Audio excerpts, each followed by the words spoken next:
না, আমি আপনার বাচ্চার কোনো ক্ষতি করিনি। এই দেখেন আপনার বাচ্চার সঙ্গে কথা বলেন। মামা, ছেলের আওয়াজ শুনতে পেয়েছেন?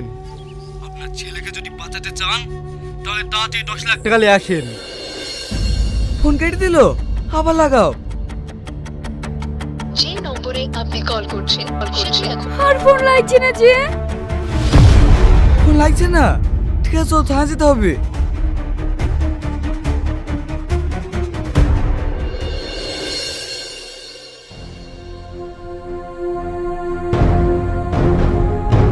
আপনারা আবার এসেছেন?